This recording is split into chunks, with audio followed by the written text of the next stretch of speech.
Yo, YouTube, what's good? What's good? It's your man EC Star, just hollering at y'all, man. Just checking in, you know what I'm saying? Trying to give y'all an update, man. I've been really thinking about bringing my show back because I miss doing my show. You know what I'm saying? And plus, it's just hard to find a space where you can go and speak and be yourself, and because it's a lot of haters on YouTube. It's a lot of haters, a lot of people who really just don't mean the space no good, or you know pretty much chose their corners and chose their sides, and you know too much nefarious stuff. You know what I mean? I don't really want to get bogged down into that, because the reason why I stopped doing my channel in the first place was because I just felt like I had went the wrong way. I had went the wrong route, and I had the wrong people like tuning, not the wrong people tuning in, but people who was just into other things tuning in that I didn't want to be a part of. And no matter how hard I try to just go have the decent conversations or the edifying conversations, they always get dragged down into things that I'm not concerned with. Like, I'm not concerned with no gender war.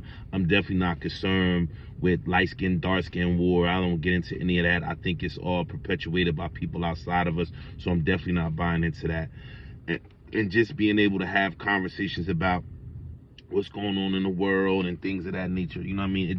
It's getting pretty hard to consistently do that. It's like you gotta dodge all the bullets from the other stuff that's going around before you can really sit down and have a constructive conversation about particular topics and things. So I really wanted to bring my show back. I'm just trying to find, my lane, because I don't want to be in the same lane. I don't want to be congested and put in a lane where I don't fit, or be around people that I don't really rock with or really don't rock with me for whatever. It's mostly ideological, but it's also, just different people, and we just see things different. And I'm just not that kind of person that always it's for the fuck shit. You know what I'm saying? Like, a lot of people are for the fuck shit. They really come with nefarious intentions, really don't come, you know what I mean? Most of them are just trolls. Most people are just trolls, and they got their favorites that they kick it with, which is cool, right? But they don't have boundaries. They don't know how to respect you. They think everybody's a part of the fuckery that they're a part of, and the nonsense that they're a part of.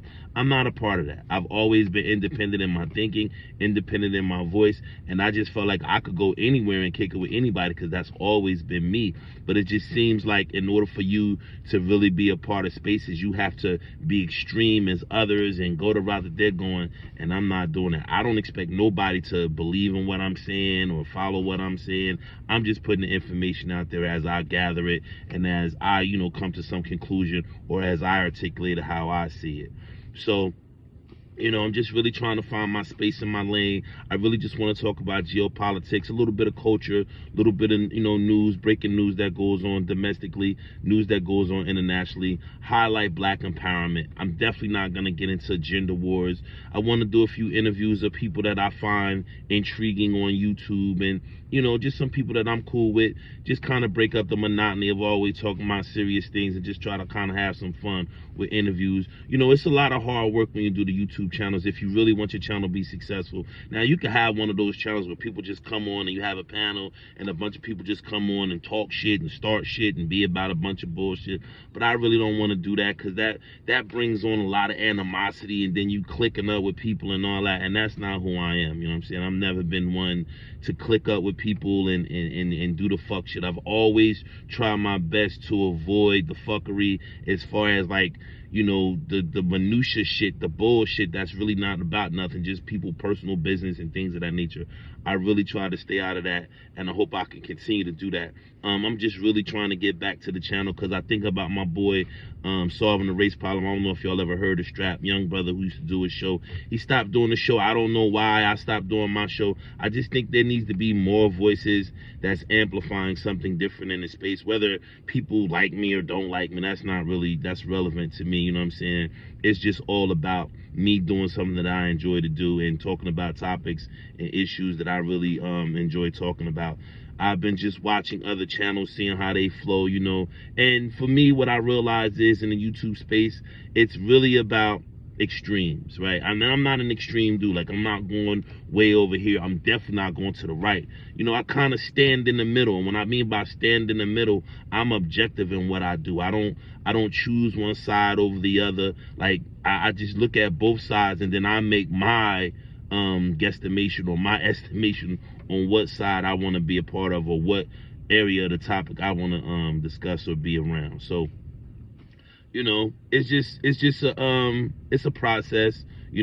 Some people go to the right, some people go to the left, some people just extreme in their nationalism or extreme in their understandings of how things go. And I really don't want to do that. I really want to kind of have a geopolitical space where we really, really succinctly talk about geopolitics in a articulate and comprehensive manner, not so much and just arguing and talking about Republicans or the Democrats, because geopolitics is bigger than domestic politics. Geopolitics is the string that ties the world, and is the understandings in the communication between civilizations, right? Between cultures, and how these cultures navigate their own geopolitical situations and their domestic situations, and how those things are immersed into the greater global society and global perspective. So I hope to and it doesn't matter. I don't gotta have 30 people in the chat, 20 people in the chat.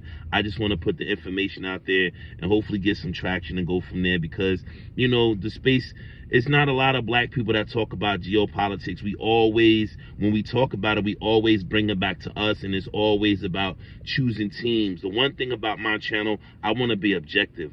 I'm not a journalist per se, but I want to get some journalistic integrity and make sure that when I'm putting information out there, it's been verified, and I'm not just putting bunk out there. But I also want to be objective about the stories that I'm talking about and not choose a side. Even if personally I have a choice and I have a personal choice, I don't want that to be part of my channel. I want to put the information out there and then allow people to decipher it how they may, right? But just have the authentic information out there that's not biased, that's objective, and can give you both sides of a situation. Therefore, you can make a value judgment on what you're consuming and what side is right or wrong, if that's what you're trying to do.